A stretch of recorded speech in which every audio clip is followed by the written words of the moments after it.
China is a huge country, 30% larger than Australia. So our group of tourists could really only see 14 areas shown on the map, the first of them being Guilin. But first, Hong Kong was our point of entry. And this city is undoubtedly the ideal place to see how the West meets the East.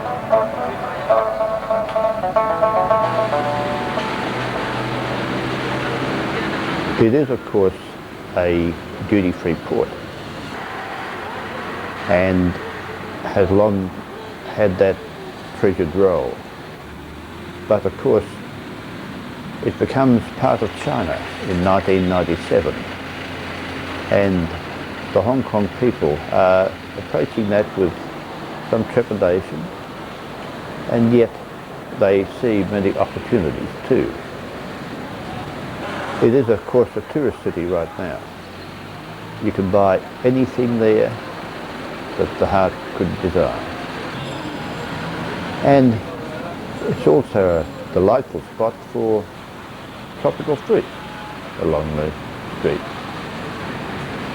And the care the shopkeeper takes in preparing his goods for sale says a lot for the industrious nature of the Chinese and their determination to make a success of what they do.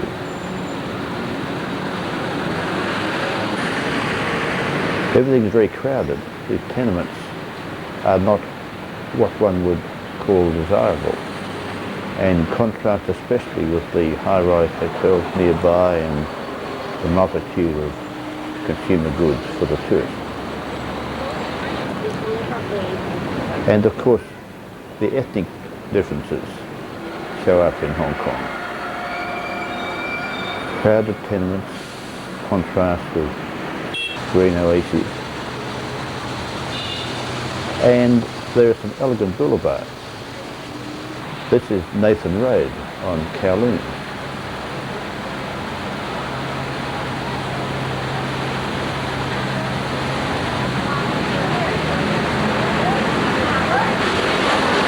People are busy in Hong Kong, they work hard. There's always something being torn down to build another high-rise, another hotel, another shopping mall.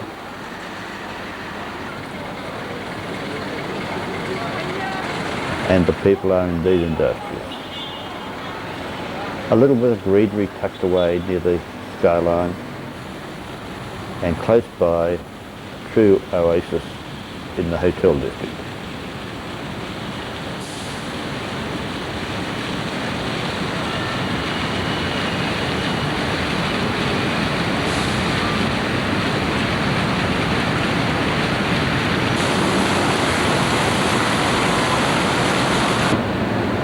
Our Hotel Regal Meridian,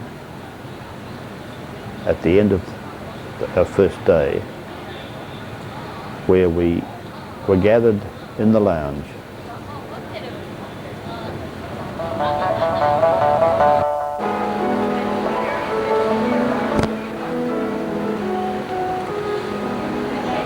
an elegant foyer where our group awaited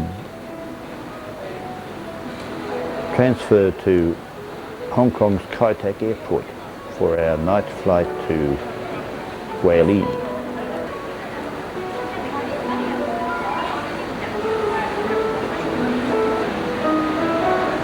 The gentle music and the elegance of the Regal Meridian made us wonder just what awaited us when we got to Guilin.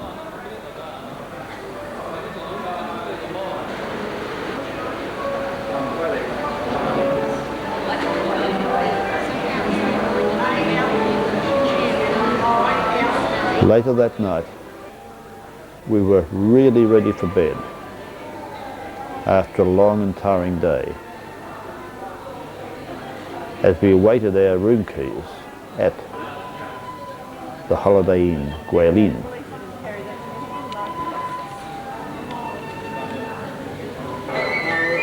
We weren't really particularly interested in what time it was in Tokyo, Bombay, Bahrain, Beijing, Rome, Greenwich, or New York, or San Francisco, because it was well after midnight in Guilin, and the little girls behind the desk were trying hard to find all our keys and allocate our rooms to us so that we could have a good night's rest. We were anxious to be ready for our first day in Guilin next morning, and certainly the pandas advertising the forthcoming Asian Games in Beijing seemed to suggest an early night was desirable. Next morning, magical Guilin beneath a rosy glow from the rising sun. The view from our hotel window was something to behold as the city gradually awakened.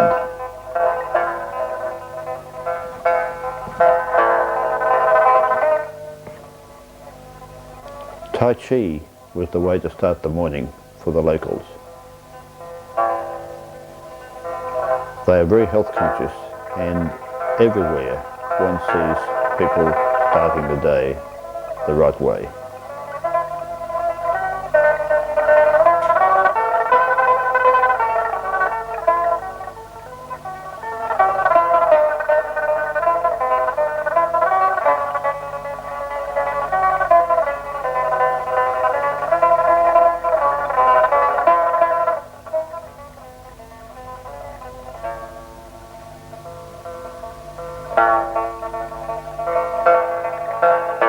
Wonderful, stark mountains all around the city, and two of our tour group decide a photograph of one of the exponents of Tai Chi against the backdrop of the lake would make a good picture.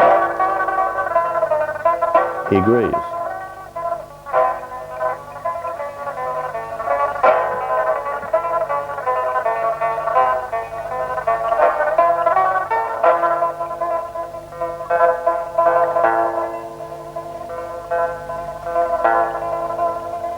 On the lake, the early morning fishermen are out in their boats, while above them the rising sun is a golden orb.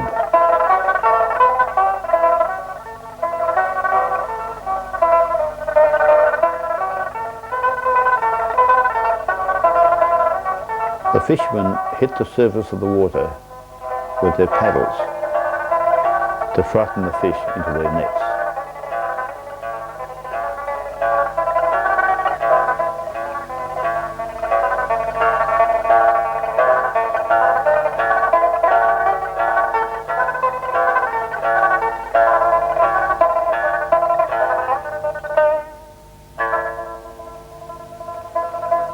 The colour of the light gradually changes as the sun rises, and the people of Guilin start to come about the streets to commence their working day. Lots of people, lots of bicycles, and after breakfast it's time for us to board our coach outside the Holiday Inn Guilin to commence our exploration of the city. Banyan, because this lake near the banyan tree. I think you saw the banyan tree this morning. If we are going to the place for the people to do the morning exercise, it's about 800 years old, big banyan tree. And this is the main street for the Zhongshan Road or Yatsen Road, also a shopping center. And tonight, if we had nothing to do, then you can come to open to 11 or 12 o'clock. A lot of people year round. The people say you cannot stand there any longer, even in the summertime. So that's why it had its name, Windy Cave. And on the wall of this cave, you can see a lot of stone carving, stone inscription, and stone engraving of the Buddhas. Those stone inscriptions are very rich in content. Some reflection the political and economic situation of the times. Some are recording the social history, and some praising the Guilin scenery. So there is also to look at this hill is to enjoy the pictures. To tour this hill is to study history. There's 1,000 bicycles, about 7,000 to 8,000 motorcycles, and forever. These three are the best qualities in China. We charge you 300 to 400 yuan. And the rest of the bicycle made in Guilin or made in locally is about 200 to 250.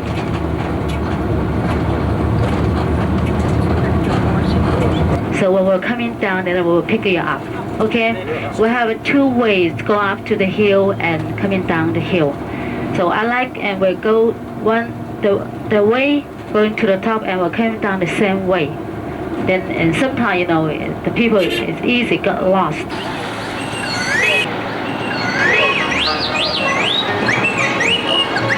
Many bamboo whistle sellers cart for business as tourists arrive.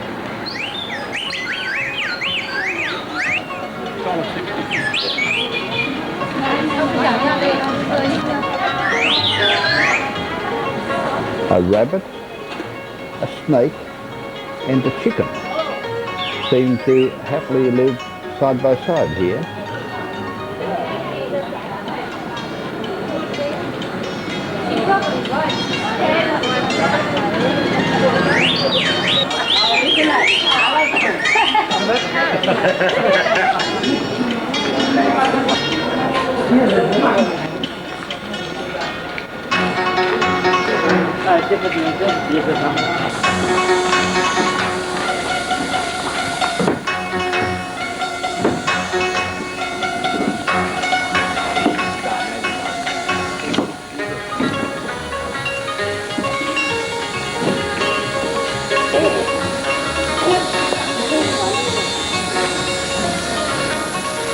Boulder Brocade Hill lies in the northern part of Guilin, which is also known as the City of Brocade. Hauling stone up the mountain really is hard work. A lifespan of little more than 30 years is said to be normal.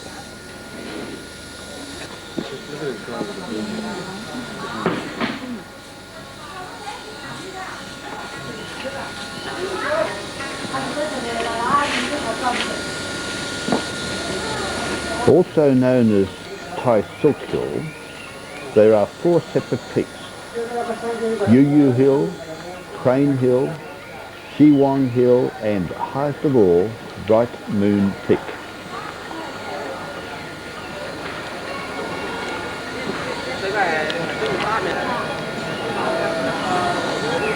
There are delightful waste receptacles everywhere.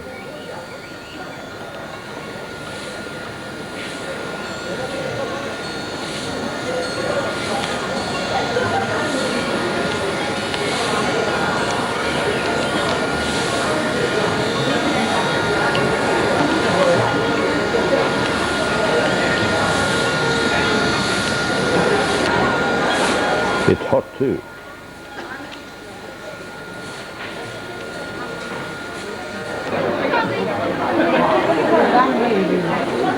Windy Cave, halfway up, has cooling breezes inside all year long.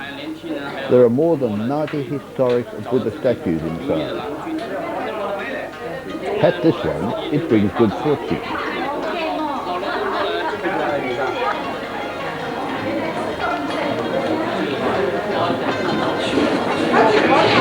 It's a slow, hard climb to the top, but along the track are wonderful views of the city below its dark limestone hill.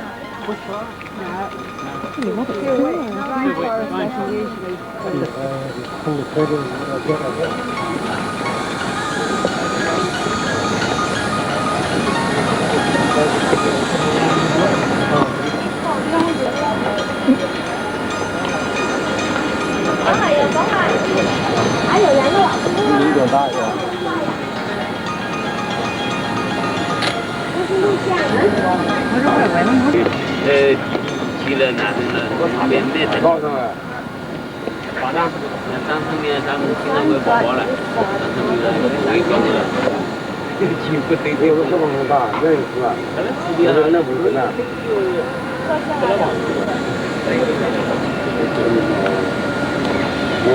Nó phải được mình đi. Ra. Nó tao. Ở đây tôi tao rồi. Đó. Cái nó lên mà cái này mua hơi về. Ủa vậy nè. Thì nó cảm gì nè, gì đó. Lên một con viên. Nó lên chạm được đó. Có những cái mông đi. Mông lên mà.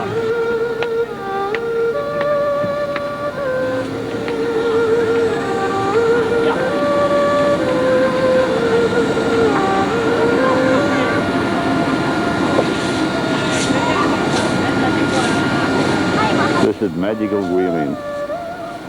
Really superb.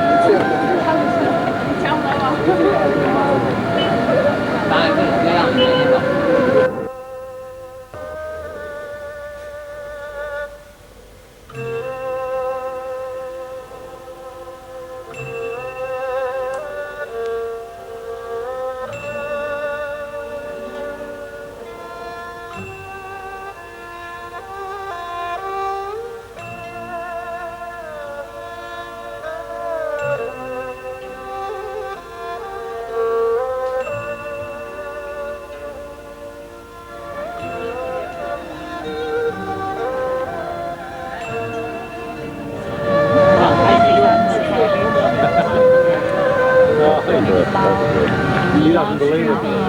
Eggplant. So we can grow 58 different kind of vegetables. She said she didn't have any money. Do you ever cook the Chinese food at home? Oh, yes. But I probably not like And I live in... Korea used to have a rice and food. We have different food.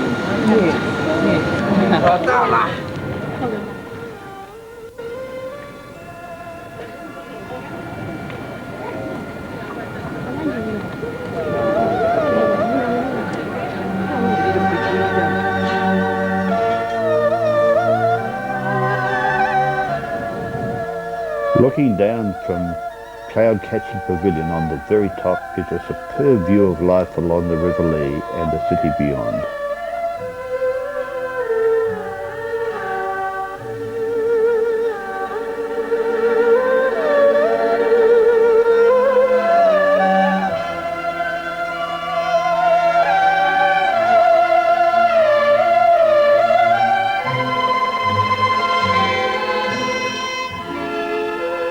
This is a local cross-river ferry.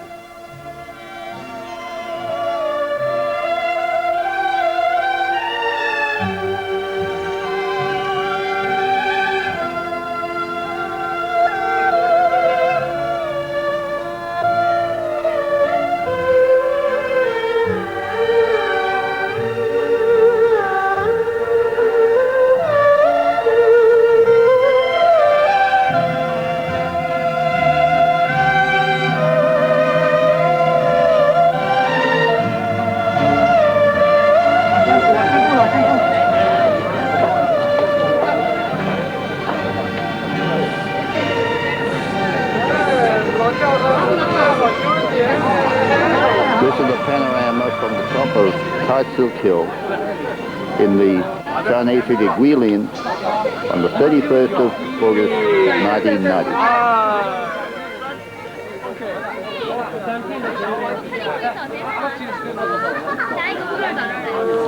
那你已经就给你开始教练了。下面的。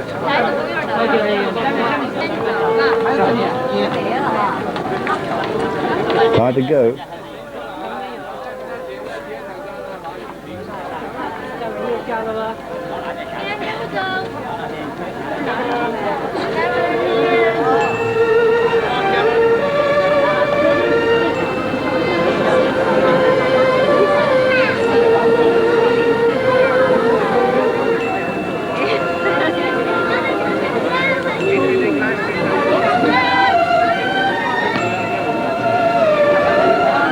It's almost as hard going down, but wonderful views all the way.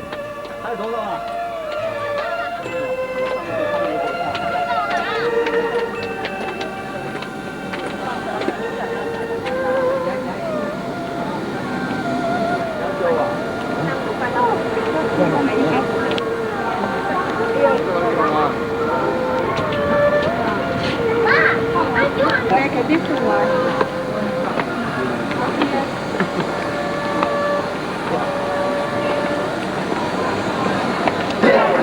Back at the Windy Cave.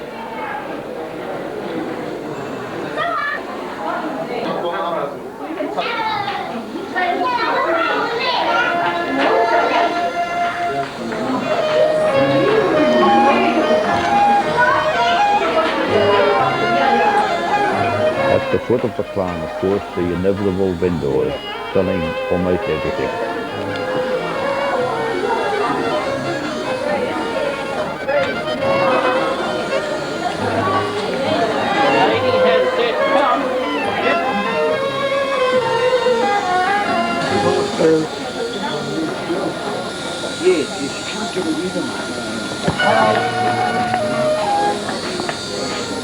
Just look at this.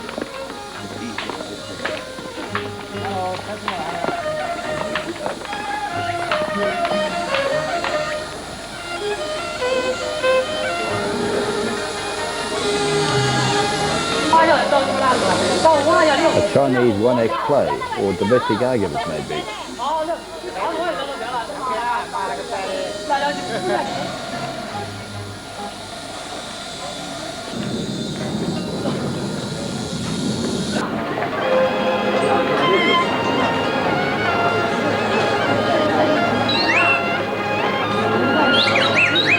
The whistle vendor.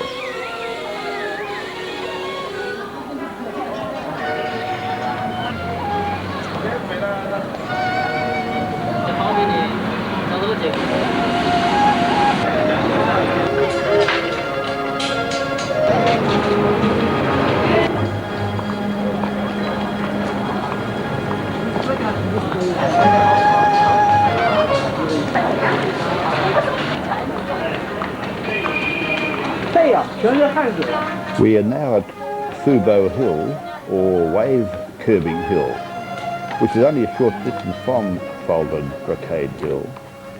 In front of the hill sits a 2.5-ton big iron bell and a 1-ton big iron pot, which is said to have cooked a meal for 1,000 people. Both of these very precious relics belong to a big new temple of the Qing dynasty of about 300 years ago. Going through the pearl-returning cave at the foot of the hill, there's a hanging rock named Sword Cresting Stone. There are on the wall 400 Buddha statues and a self-portrait of the Tang dynasty painter and calligrapher called Mi Fai and other ancient inscriptions.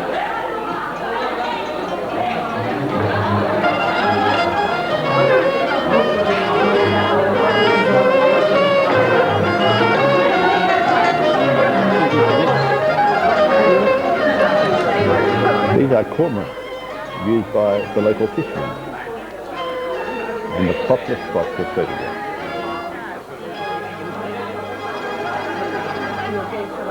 Let's look at them. Aren't they wonderful?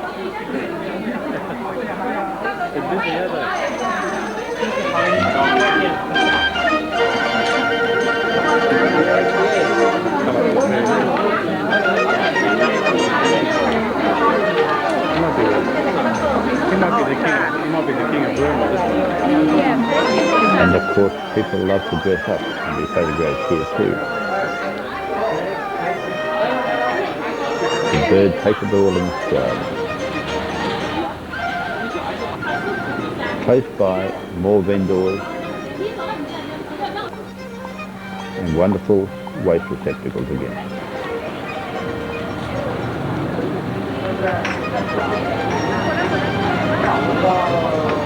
A banning tree here, 800 years old. That's for the people do the exercise under the tree. That's the CITS, my office on the right.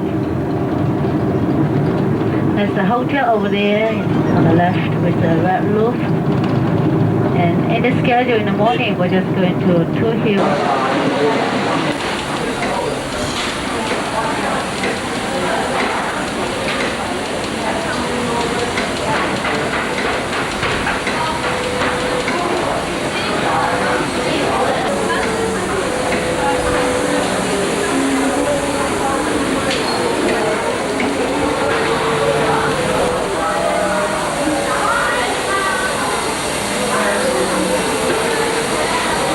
This is superb workmanship. Diamond and other precious stones set in rings crafted really superbly. Guilin has quite a reputation for this class of craftwork.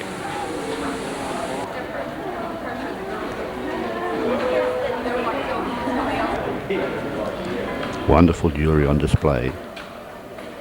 And clearly, many of our members are very much tempted.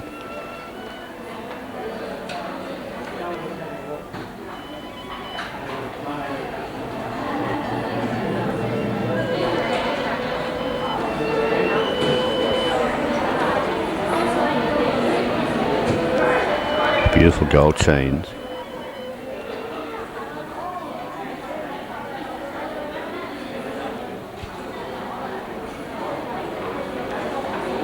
Necklaces and bracelets, superb craftsmanship, good value.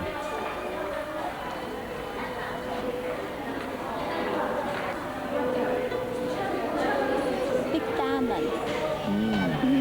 Beautiful.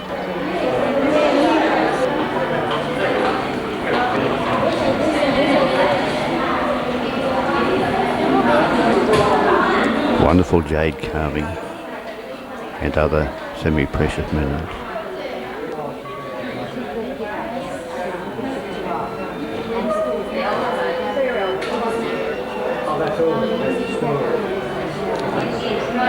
And of course, it was inevitable that one of our group would succumb.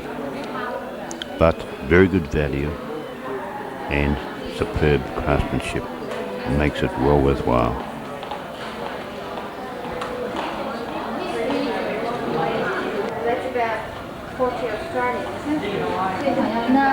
More jade carving. 1,280 yuan would be about 350 Australian dollars for superb craftsmanship. The necklaces in jade, likewise. But back to our hotel, then after lunch, on our coach to a magnificent limestone cave. Located about 7 kilometres west of Guilin, the cave derived its name, Reed Flute Cave, from a kind of reed growing in the neighbourhood which can be made into very melodious flutes.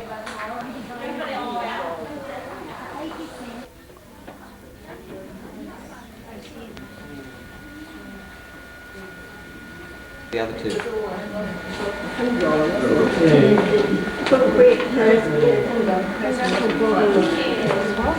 Beautifully and delicately lit limestone formation. May I have attention, please? Continue to dissolve the calcium carbonate. So the drips building up into the stalagmites, which cracked into a fantastic scene. So today they're still growing. Now this one in front of us. It looks like a beautiful standing and greeting you. Yes. Its head, its body, and its tail. It is watching the baby lions over there. Just showed us where the lines are. It's fantastic animation, isn't it? Are you going to shoot it, But this one is one of the best. Okay, now look overhead.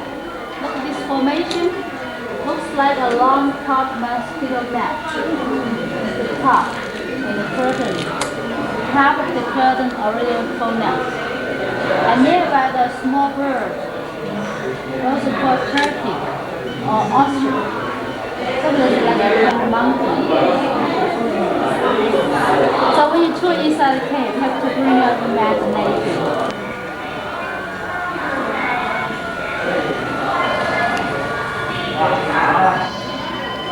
One needs a fair bit of imagination to really visualise all those shapes and animals and other things in the limestone formation. But with such beautiful lighting and superb scale, huge stalactites and stalagmites right up to this great cathedral ceiling, it was wonderful. And after a long walk through passageways over slippery steps and some very precarious places here and there, we finally came to the pièce de résistance, a superb cavern with most magnificent limestone formations, delicately and colourfully lit, and all of it reflected in a beautiful pool of still clear water. Quite astonishing. Breathtaking, in fact. Almost impossible to properly convey on video because there really wasn't enough light to give really good pictures. But somehow the message comes through. Wonderful fairy castles and limestone growing up from the base of the cave and stalactites hanging down from above, and masses of people marvelling at the formations.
But finally we must leave the huge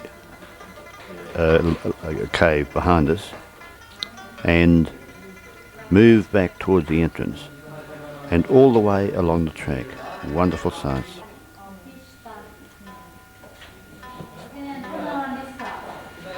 Right there, there's a small addition.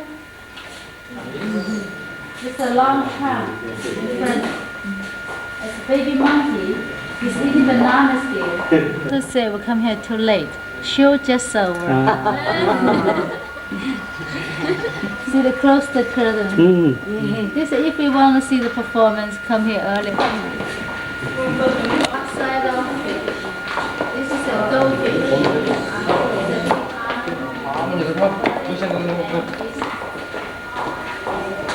Slightly too small. Too small.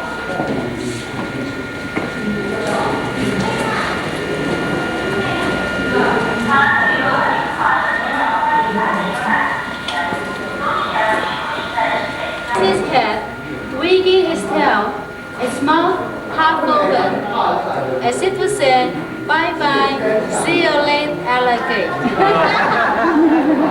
And this is the long thing inside the cave. We call it a big line to see you.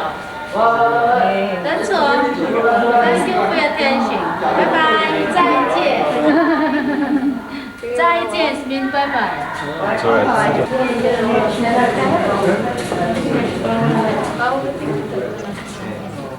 And so it's out of the cave. The reed flute cave was truly something to see. Back to the inevitable shop, of course, on the way out. There is a plan of the cave showing the extent of it. Really huge. That's the entrance and exit.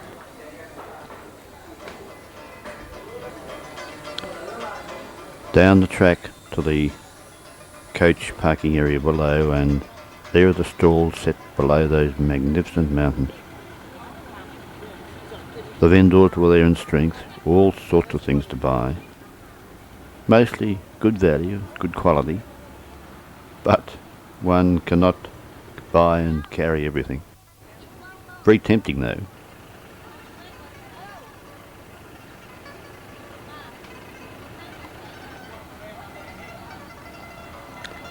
And of course many of the vendors had their delightful children with them. Initially a little bit reluctant to be photographed, but after a while they really did want to be put in front of the camera. Just look at them. Really wonderful.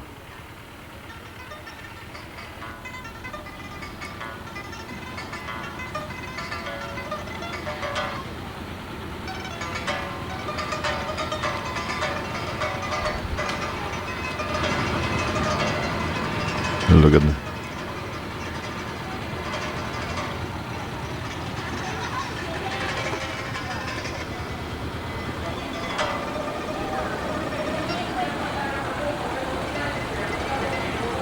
Wonderful mountains all around us.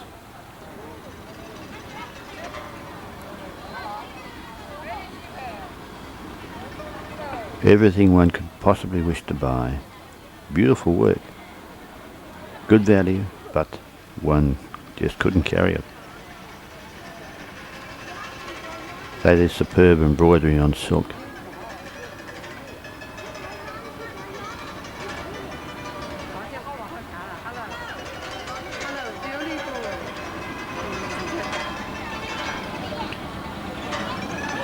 And of course the final hard sell as we go back to board our coach.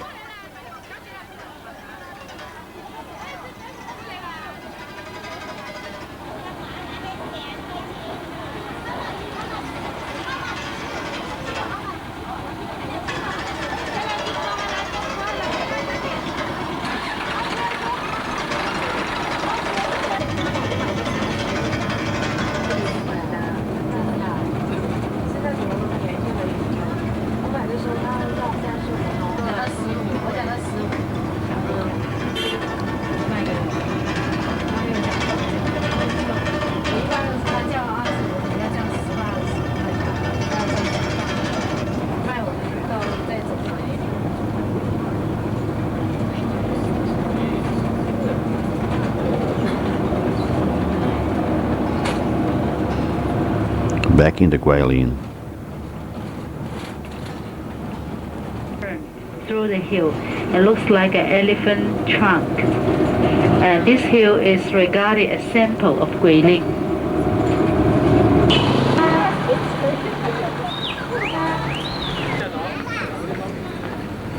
Elephant Trunk Hill stands on the west bank of the River Lee. It resembles a huge elephant stretching its trunk, drinking from the river.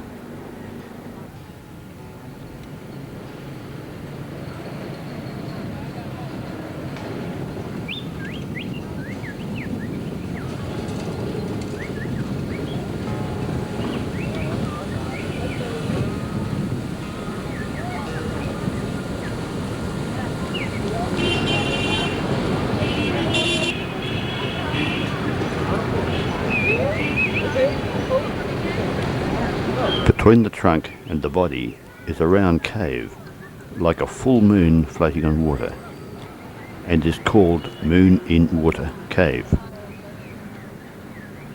One of the local poets had a poem. One moon hides at the bottom of the river, and on the surface floats another. The river flows, but the moon remains. When the moons are gone, the water still flows on. In the moonlight, apparently that was a truly wonderful sight.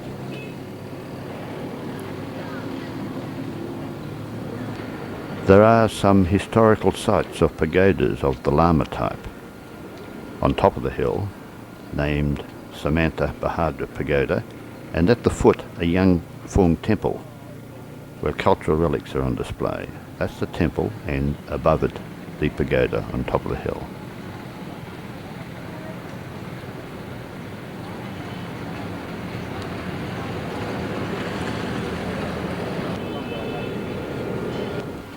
A truly magical spot.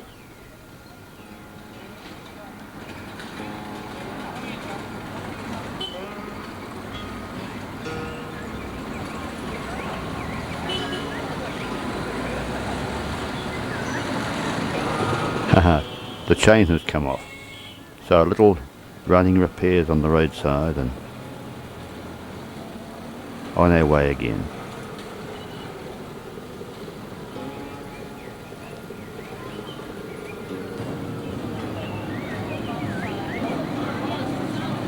A very popular spot for both local and tourist is the Elephant Trunk Park.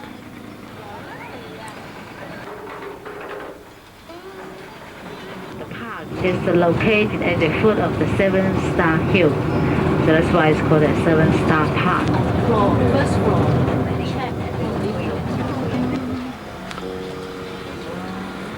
As our guide said, 7-Star Park owes its name to 7-Star Hill, and the park, covering an area of more than 40 hectares, is the biggest and most comprehensive in Guilin. That is a lotus flower in the lotus pool near the entrance.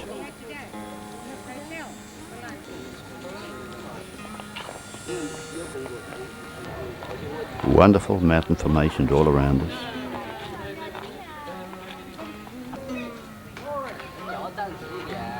And quite a centre for flower culture and wonderful bonsai plants. Here they are tucked into places in the wall as you wander through extensive gardens. Truly superb. These bonsai plants are hundreds of years old and absolutely magnificent in their miniaturization. Really superb. Just look at that. A picture and all alive.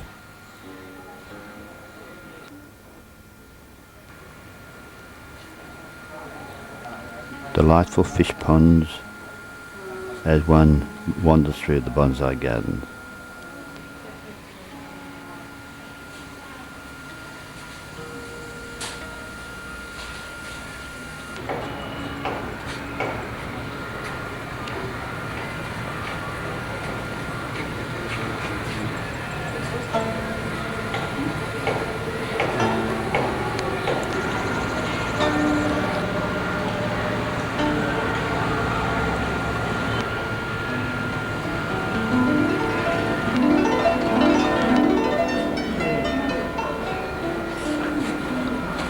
In the nearby craft centre we see the skills of the blow painter.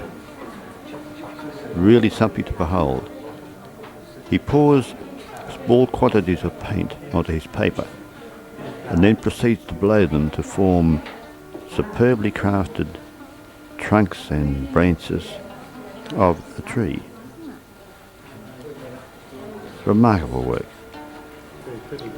He then adds by hand flowers and leaves to produce some really superb finished artwork.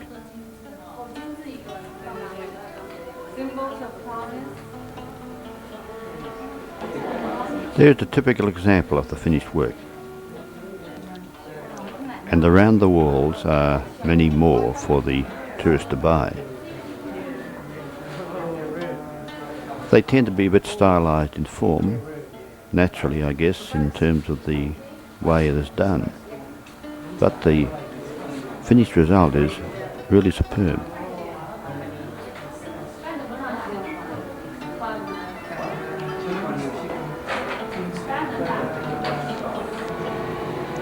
Next morning, the sun rising above the lake and Tai Chi down below the hotel.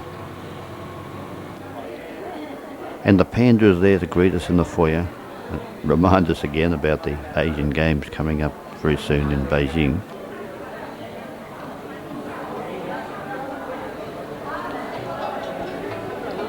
We gathered with some anticipation because we were about to have a wonderful day, cruising on a boat on the magnificent River Lee amongst the huge limestone peaks. The hotel pool looked good, quite inviting, but we had far better things to do.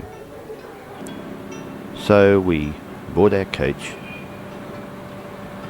and head out of town towards the River Lee. Outside the hotel, the life of the city is starting. Lots of hard-working people on bicycles and dragging loads.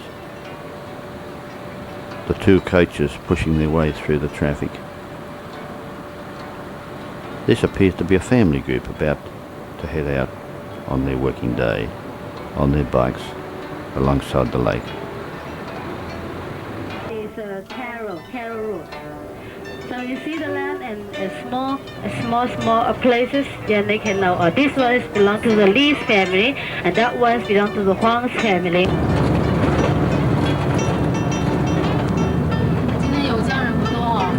Out along the road towards those wonderful mountains in the distance.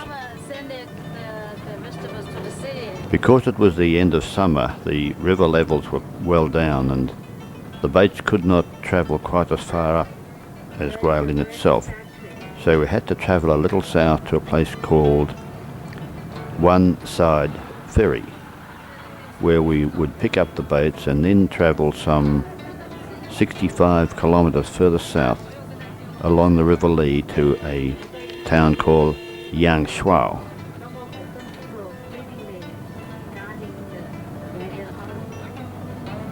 Okay, and now here we are. We're on the boat number 5. Boat number 5.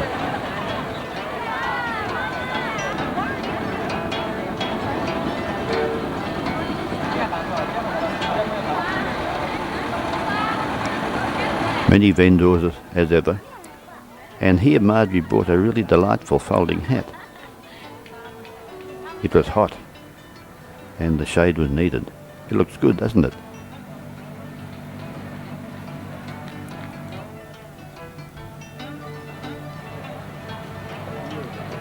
There are the boats waiting for us.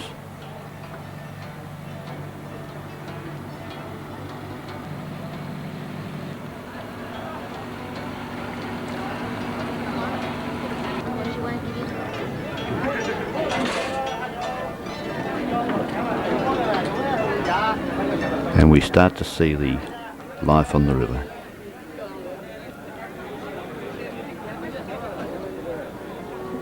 Fishermen and fisherwomen.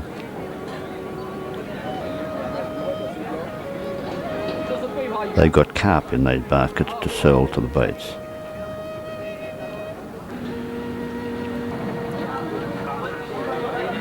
And here's our group on the boat. And there's our fish for lunch, waiting for us, being kept fresh. Big river carp.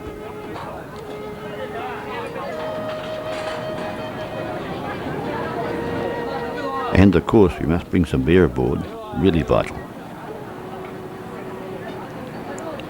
With the river low, the boats of course were on the gravelly bottom and had to be poled off.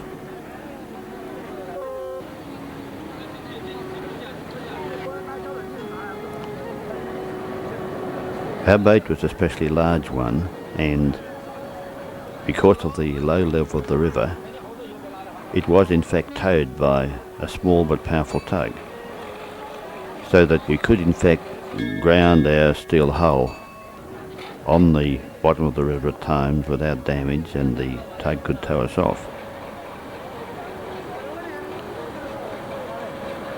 So we move off from the ferry landing, heading south towards Yangshuo.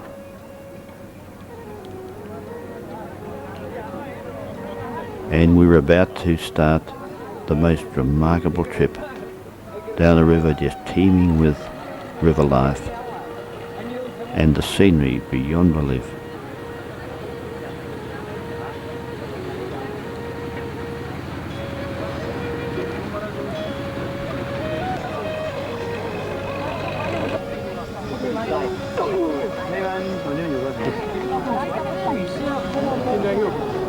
Just look at those mountains.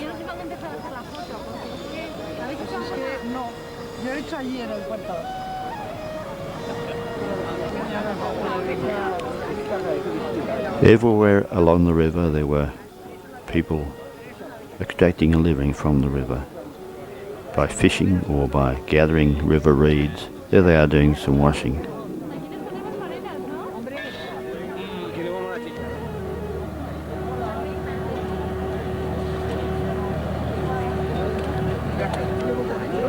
There's a little tractor along the river bank.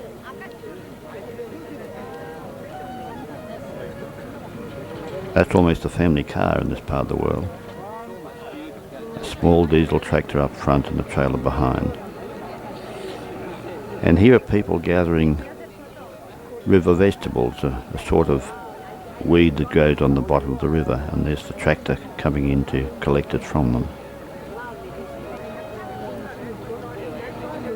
This river weed is for their cooking pot and also for their... It is in fact quite tasty. It's almost a spinach-like consistency and is a pretty vital vegetable as part of the diet in this part of the world. It is apparently prolific in the river, and right along the river side we will be seeing lots of gatherers of the vegetables from the river floor.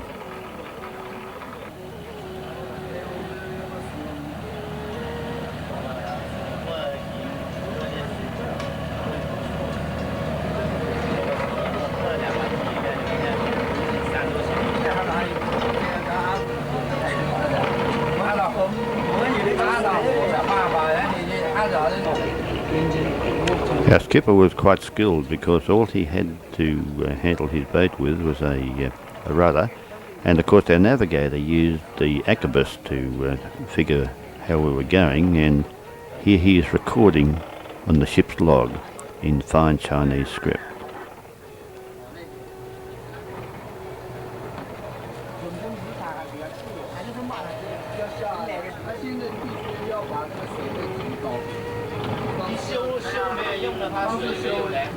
In places the river was very, very narrow and shallow, and with other craft to overtake and the people on the river itself to be avoided with care, it required quite a lot of concentration on the part of both the tug skipper and the skipper of our boat being towed to steer clear of all the traffic we had to move through.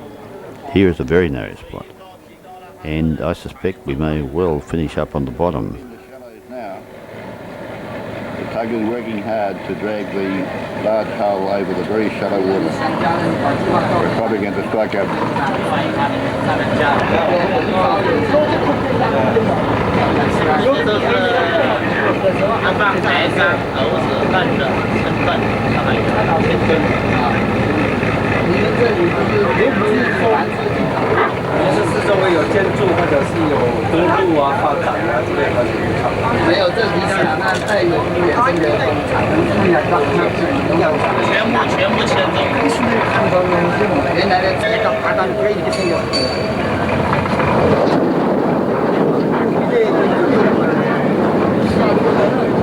We're on the bottom now.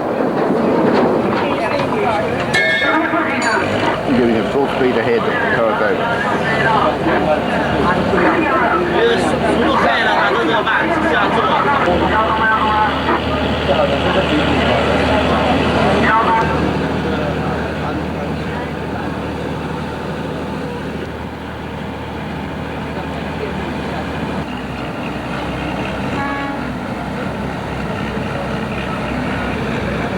More reed gatherers,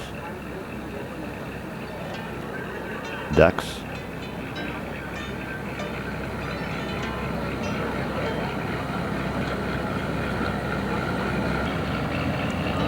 passing traffic, washing hanging out to dry.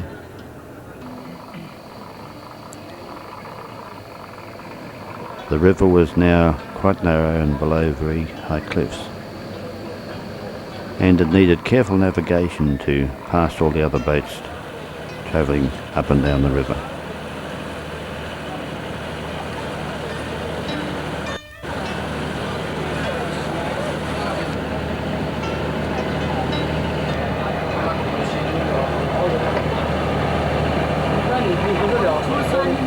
More reed gathering.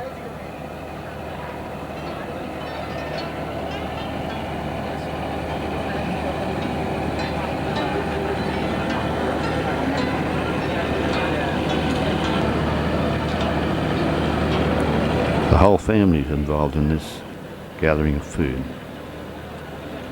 They sell some, keep some. Wonderful mountains everywhere.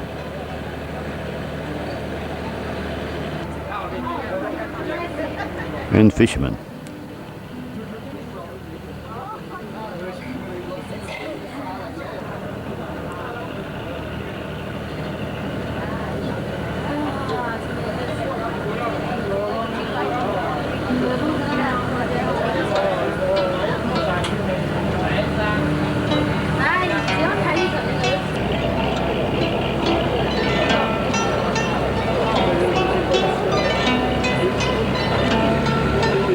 Father and son.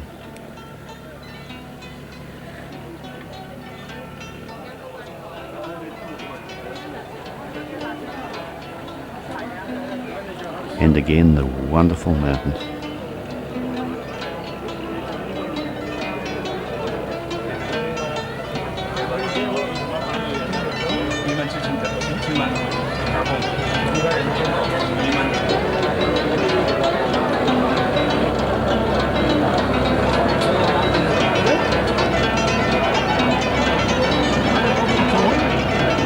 Further downriver we went, the more reed gathering seemed to be going on.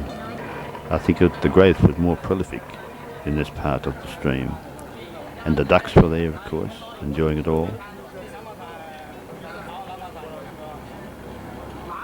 I guess it's good to eat for ducks.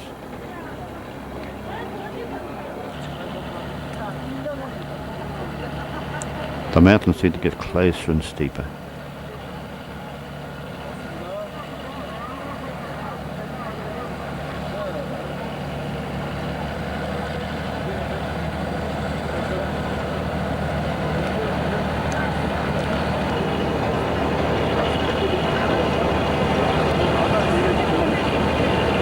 And there was always some passing boat to look at and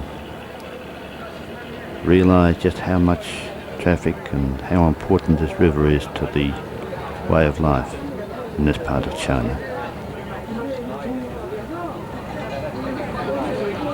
This, of course, is a tropical part of China, and the river never gets too cold or freezes. The only problems are the lower water levels late in the summer, but finally the rains fall up in the Moa Mountains well to the north, and the river level rises and navigation and life on the river becomes a little more easy, I guess.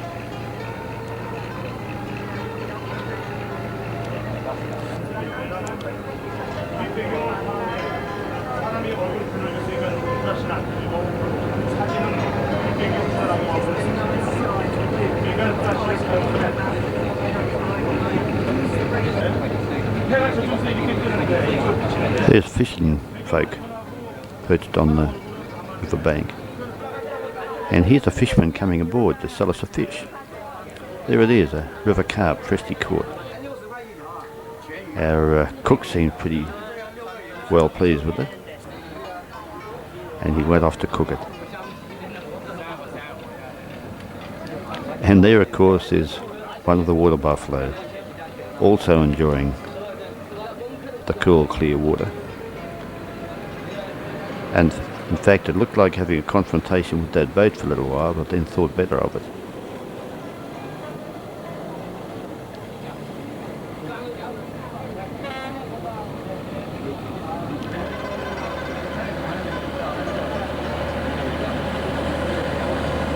The river was now getting very narrow and below some very steep cliffs. Navigation required great care.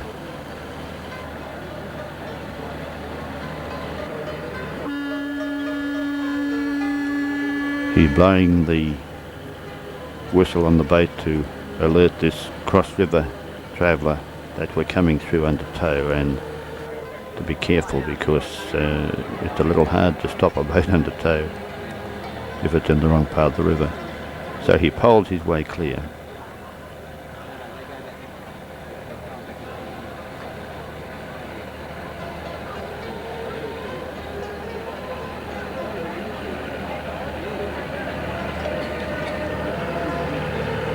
Another fisherman.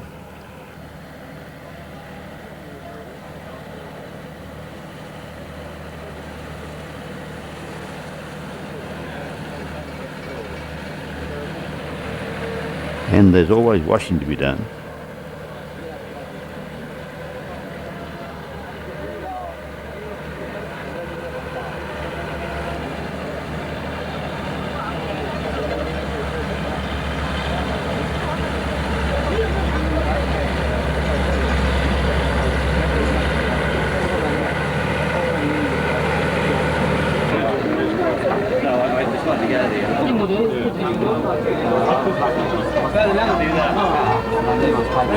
A really big load of reeds on that one.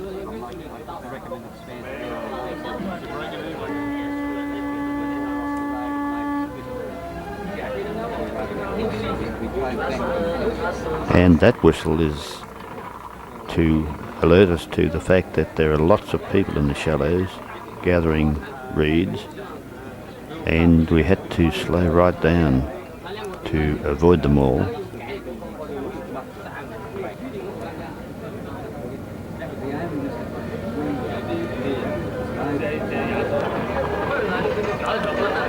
And also lots of bathing water buffalo. Bathing and grazing, that is. You watch him go under and have a good feed off the bottom. I guess it's not a bad life.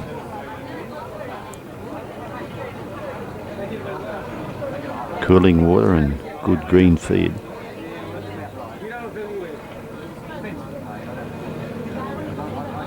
There's another one, obviously enjoying it. And another.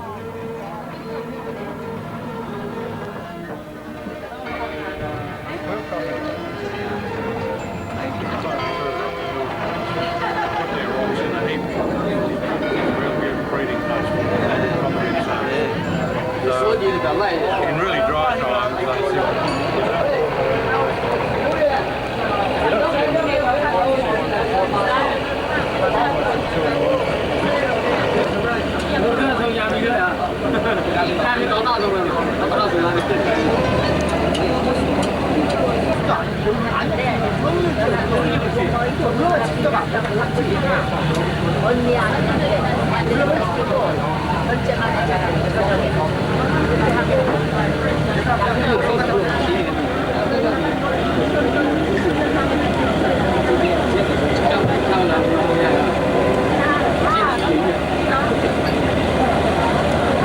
There's the markings on the cliff of that mountain showing where the bedding of the original limestone has now been tilted up as the area folded and since been eroded away into these wonderful mountains. It is called limestone karst, K-A-R-S-T, and is typical of the scenery of much of China, because much of the country is in fact limestone that has been eroded into peculiar shapes over the centuries as the rivers cut their way through. More ducks, more water buffalo,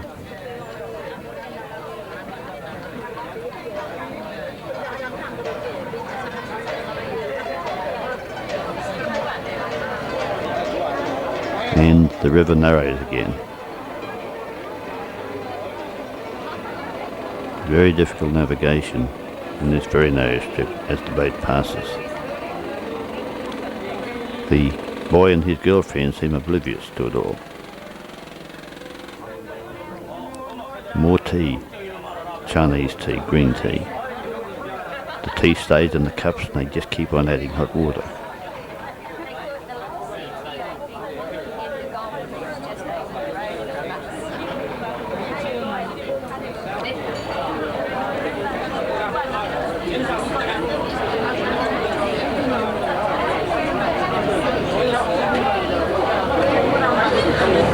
The tug is pulling hard to pull us over another shallow stretch as we touch bottom again.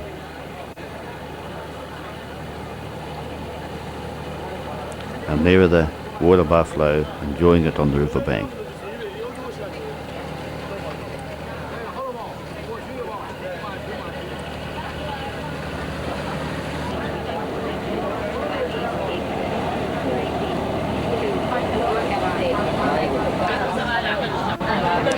They are fish traps.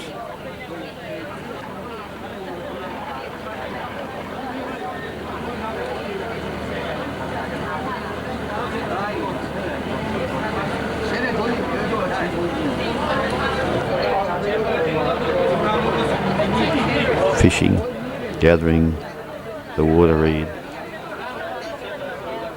It's the life along the river all the way.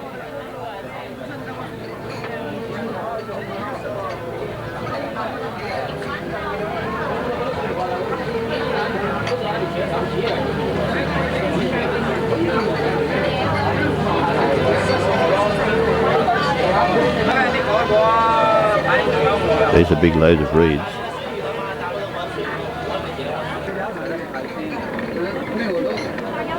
And another hungry, dining water buffalo. More ducks.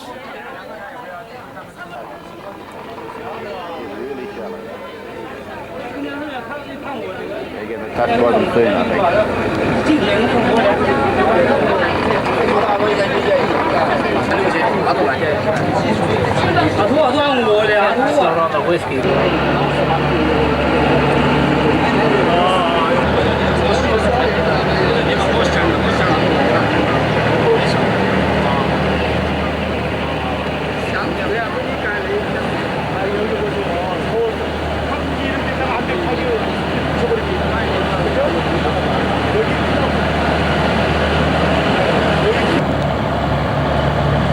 Marjorie is enjoying it on the top deck. Wonderful scene.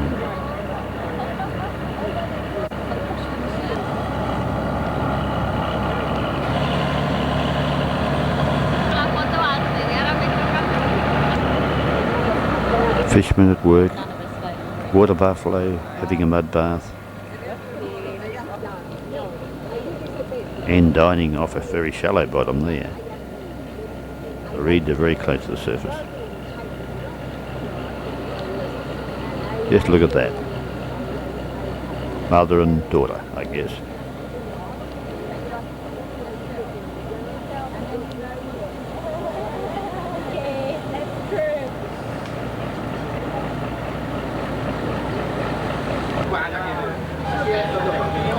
Prolific reed gathering here.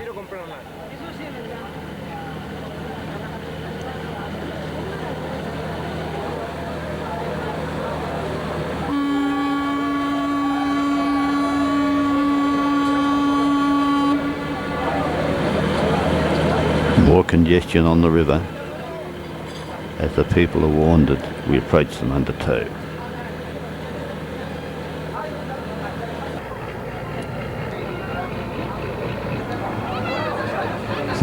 Delightful children. Lollies being thrown to them from the boat.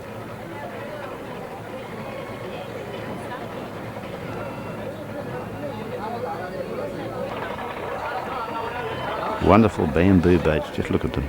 And the very happy looking buffalo there.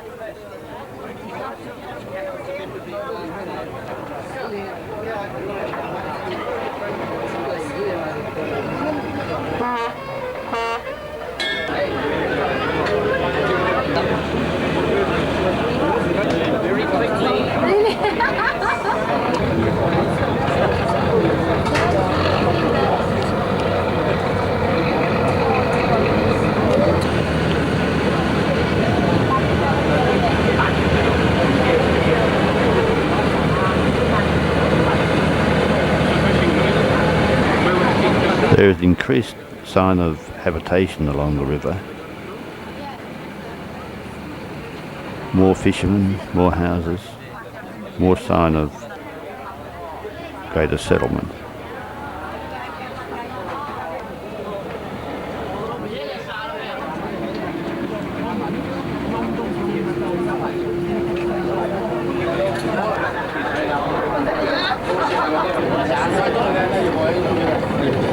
Some cattle now, not just water buffalo, but cattle. They seem to live together happily enough. The water buffalo right in the water, the cattle with only their feet under the surface. Here's a busy boat, lots of washing, lots of people.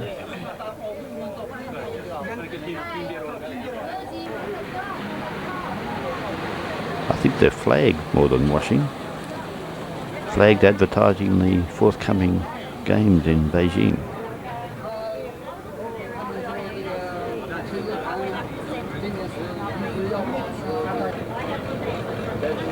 The river is somehow narrower than usual, and we're on the bottom.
This is the shop aboard the boat.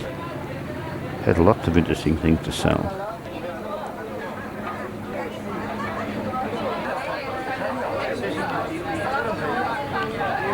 And it's time for the odd refreshing beer in the main cabin of the boat.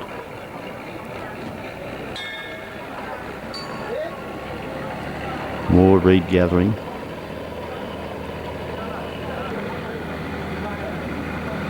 Undercut banks along the river.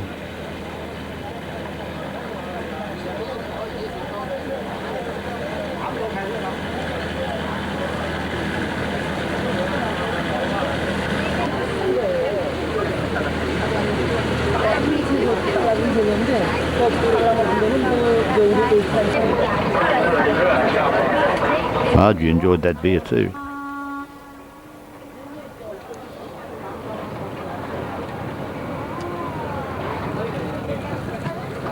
And we're now nearing the end of our journey as we approach Yangshuo.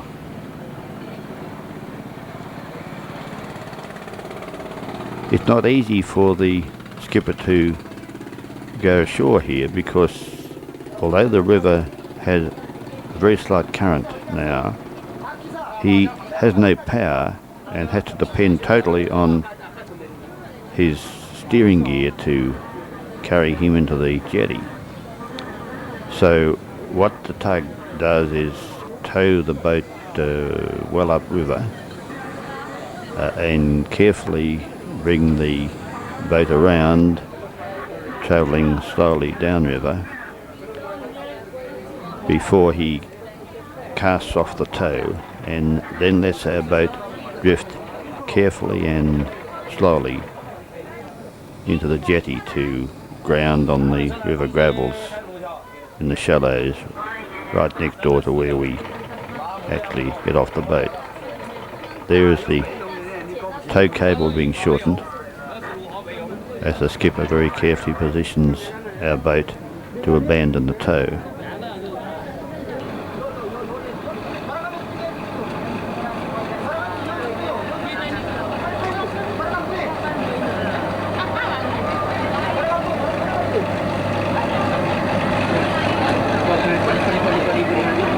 We are now under very short tow line and now heading carefully downriver with the very slow current to try and manoeuvre our way into the jetty.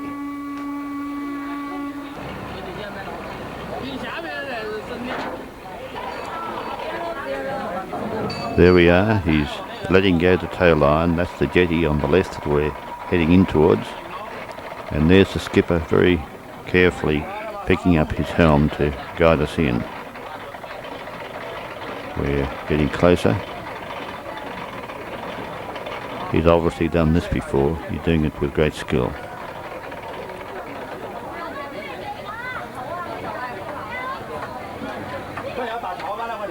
We're nearly there. Nearly there. Getting ready to throw the berthing line ashore. And there it goes.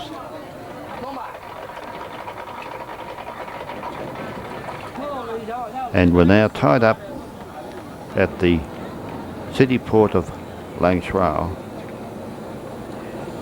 about 65 or 70 kilometres south of Guilin.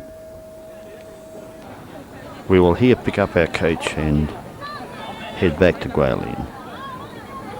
The coach has come on by road while we've been on the river, and hopefully is there waiting for us.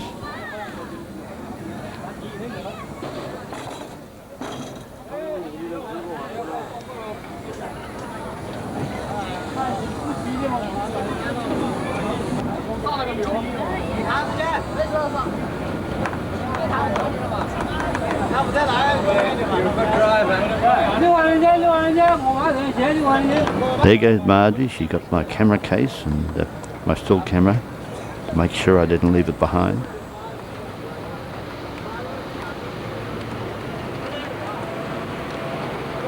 And there is one last look downriver as the other boat that had left just before us heads off back towards Guilin.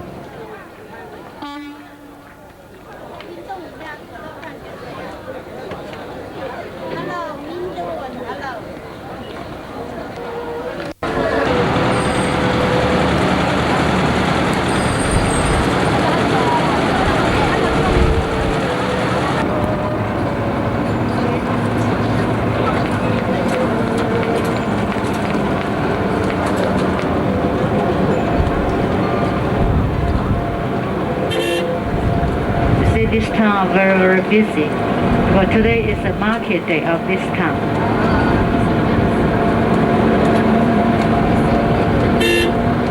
There are 9 days of the market day a month. There is a 1, 4, 7, 11, 14, 17, 21, 24, and 27. 9 days for the market day.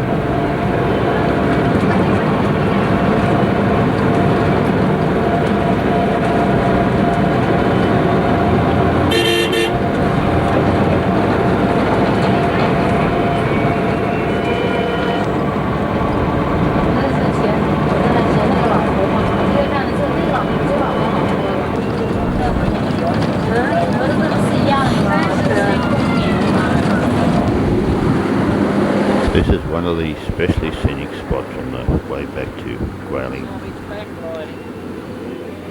The fisherman walks across the pond. Behind him the wonderful karst mountains.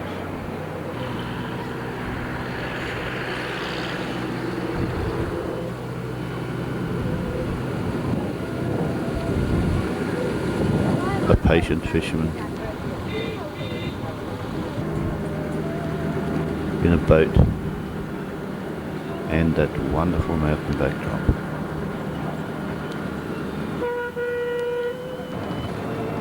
But on our way, finally back into the outskirts of Guilin. Almost back to Guilin and with all the traffic again.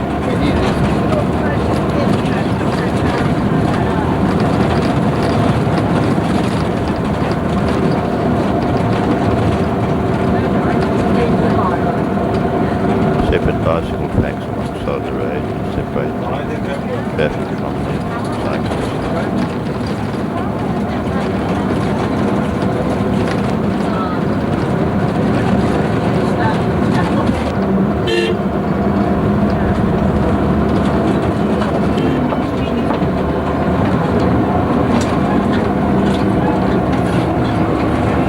This is a Hong Kong hotel. We still have 1 more hour before we have dinner. This is a revolving restaurant on top of the Hong Kong hotel in Guilin, and the revolving restaurant is in fact on the 19th floor. Quite something.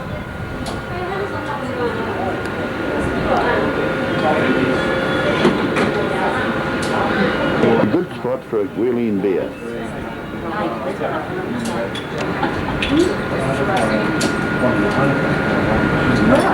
No, I asked him if it's a big bottle. No, it's a big bottle. But I guess if you need to drink stuff. Of course we can. There's one problem I'm not, because there was a seat here and I ordered you a beer. We'll be having a ride in a couple of minutes. There goes the train to Beijing.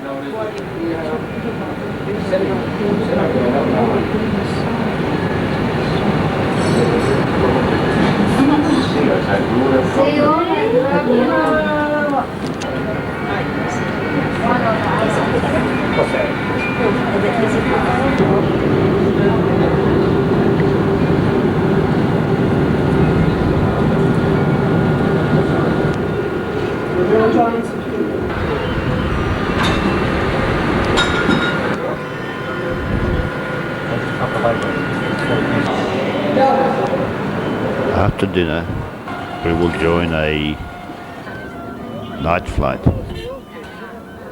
way to the west, into the foothills of the Himalayas, to the city of Kunming. So it's farewell to wonderful Guilin.